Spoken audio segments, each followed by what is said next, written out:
Chers amis, bonjour. J'espère que vous allez bien. J'espère que votre confinement se passe sans trop d'encombre et que le temps ne vous semble pas trop long.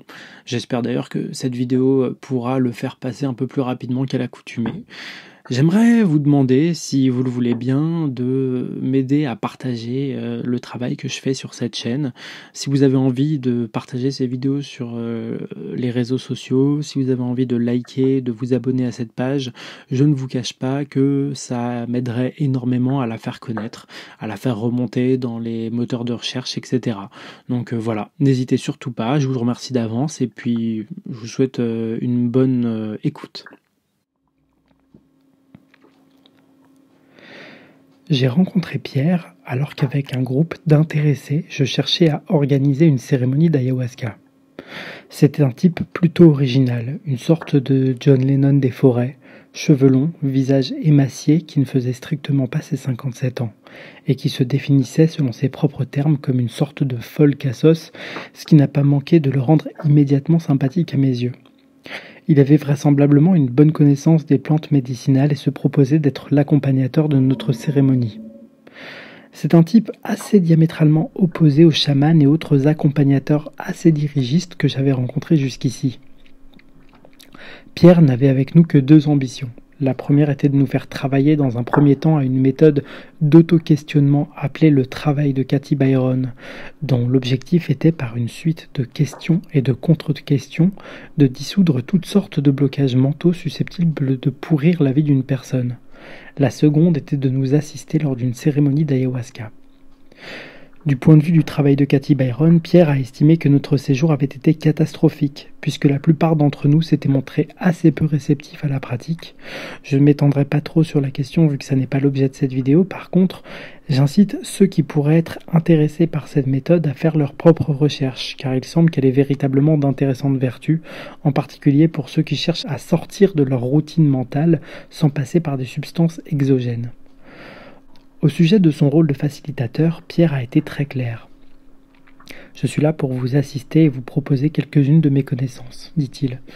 Pour le reste, vous êtes deux grands garçons. Vous gérerez votre trip chacun à votre manière et je n'ai pas à intervenir plus que cela. » Pour le groupe avec une quinzaine de cérémonies à notre actif en moyenne par personne, l'idée nous semblait séduisante et nous l'avons donc suivie pour nous superviser lors de l'absorption de la quaternité du râpé, de l'ayahuasca, du kambo et du bufo alvarius.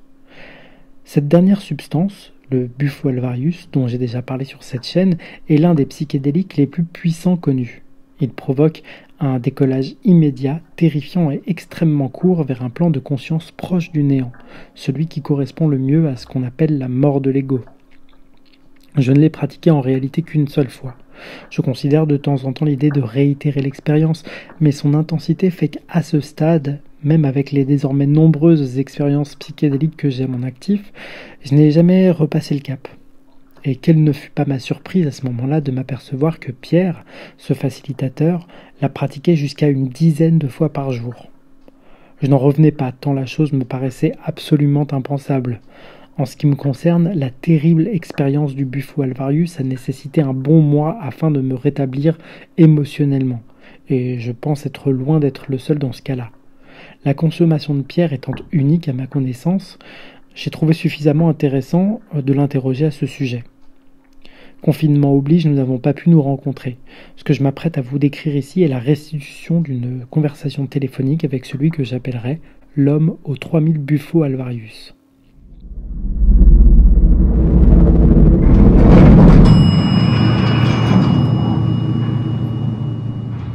Quelques minutes après avoir pris de nos nouvelles respectives, je demande à Pierre à quand remonte sa dernière consommation de bufo. Il m'explique qu'elle date d'il y a une quinzaine de jours. Puisqu'il ne se trouve pas au Mexique, il précise qu'il ne s'agissait pas de la substance provenant du crapaud directement, mais de la molécule synthétique, la 5-MeO-DMT, qu'il fumait avec une pipe et dont les effets sont, selon lui, rigoureusement identiques. En l'occurrence là, il n'en avait plus. Compte tenu de cette consommation qui avoisine les 10 pipes par jour lorsqu'il en a sous la main, je lui demande s'il ressent une forme de manque, d'addiction vis-à-vis de la substance. Il m'explique alors que non. Quand il en a, il la fume, un peu à la manière d'une sortie à Disneyland. Quand on y est, on en profite. On fait le tour des attractions et puis quand le parc ferme, on retourne chez soi et puis c'est fini. Pas de sentiment de manque, que ce soit physique ou psychique. Il me précise et confirme mon point de vue selon lequel on ne peut pas vraiment développer d'addiction aux psychédéliques, et ce pour tout un tas de raisons. Soit leur effet diminue à mesure qu'on les consomme, soit leur puissance et la multitude des variables fait qu'on y va toujours un petit peu à reculons. Ce ne sont pas des choses qu'on peut pratiquer d'une manière quotidienne, sauf dans certains cas dont il semble faire partie. Je lui demande alors de me décrire son dernier trip. Pour lui, qu'on parle du premier ou du dernier, en matière de Bufo Alvarius, c'est toujours un petit peu la même chose. Une dissolution de l'ego dans un état de transcendance absolue, loin du temps, loin de la matière, loin de la pensée, dans un état qu'il qualifie d'originel.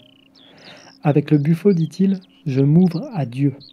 J'atteins un état qui me semble être proche de ce que les Indiens appellent le Nirvikalpa Samadhi, soit le plus haut état de conscience de la religion hindoue dont je me sens proche. En tout cas, c'est ce qu'il me semble.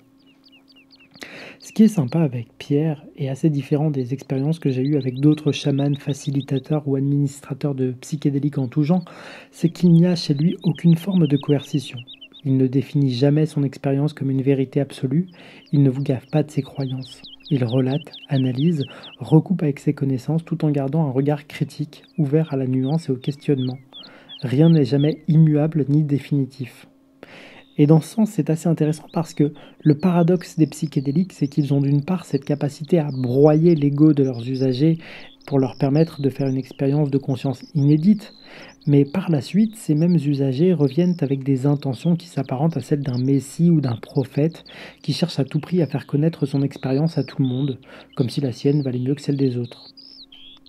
En d'autres termes, la dissolution de l'ego dans un état psychédélique induit par la suite un boursouflement de ce même ego retrouvé par des gens qui croient avoir tout pigé à la vie.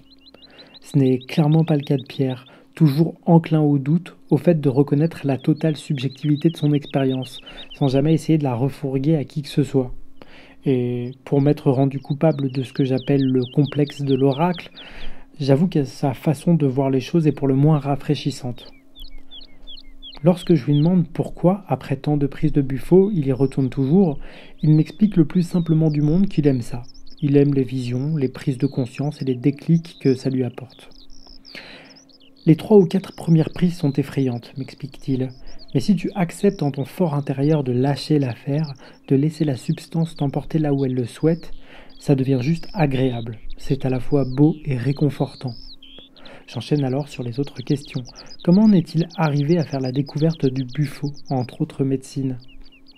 Il m'explique alors qu'il a contracté le virus du sida, que par conviction il refusait de se soigner et a de fait développé de vives angoisses et une anxiété globale vis-à-vis de la mort qu'il sentait s'approcher.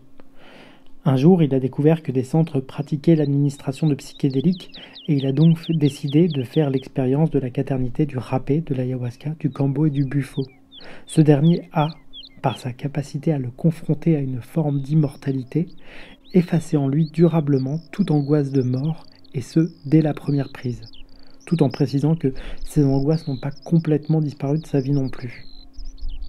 Elles reviennent de temps à autre, me dit-il, mais de façon bien plus douce et passagère que par le passé. Je prends alors un instant pour lui exprimer que dans ma propre expérience, les psychédéliques semblaient dissoudre un à un tous mes filtres, tous mes dogmes, toutes mes croyances pour m'exposer à une sorte de mode de conscience purifié, et je lui demande alors s'il se retrouve dans cette idée-là. Lui me répond qu'il est entré dans une forme de spiritualité par l'Inde, qu'il a beaucoup marqué aussi. Lorsqu'il a fait la première expérience du Bufo, il a effectué des danses issues de cette culture dont il se sent proche. Il n'en a aucun souvenir, évidemment, son esprit était ailleurs à ce moment-là et ces danses lui ont été rapportées a posteriori. Mais de son point de vue à lui, les psychédéliques auraient plutôt tendance à générer la plus haute expression de la culture spirituelle pratiquée. Nous passons ensuite en revue les différentes médecines que nous avons pratiquées ensemble. Je lui dis que pour moi, le râpé a la vertu de placer dans un état méditatif. L'ayahuasca permet l'exploration de la conscience, le kambo permet la purge du corps et le Bufo permet de monter la conscience à son sommet pour avoir un plan d'ensemble aussi vaste que possible, et que les 4 fonctionnent mieux lorsqu'ils sont pratiqués ensemble. Là-dessus, il est d'accord avec moi. Mais il ajoute également à ma grande surprise que si le Buffo a sa préférence, c'est le Kambo qu'il considère comme la reine des médecines. Elle n'est pas psychotrope, je te l'accorde, me dit-il, mais par la souffrance qu'elle induit, c'est elle qui t'emmène au plus profond de toi. Prenons un exemple. Si je te pète le doigt avec un marteau, tu vas souffrir. Tu peux concentrer ton attention sur la douleur, voir de quoi il retourne exactement et éventuellement décider de t'en abolir. Le Kambo te place dans un tel état de détresse physique, dans l'ensemble de ton corps, qu'il te pousse à capituler vis-à-vis d'elle. Il n'y a nulle part où aller ailleurs qu'en toi-même. En ce sens, c'est probablement la médecine qui semble te permettre d'aller le plus loin possible et d'ainsi expérimenter des modifications de conscience plus amples et plus durables. J'entends que tout cela peut faire peur, mais ça se comprend, surtout quand on décide d'employer des chemins aussi sinueux qu'une recherche d'éveil de la conscience. À ce sujet-là, je décide de l'interroger sur un de mes penseurs favoris du moment. Vous avez pu le constater dans mes autres vidéos, je porte énormément d'intérêt au modèle de conscience proposé par le psychanalyste Jung, qui de mon point de vue s'accorde à merveille à l'expérience psychédélique. Je lui demande son avis sur la question. Bof, me répond-il, pas très convaincu. Je trouve que ces théories d'inconscient collectif, les archétypes, tout ça, ça n'est pas véritablement vérifiable, ça ne va pas vraiment de soi. Ce qui ne manque pas de me faire bondir.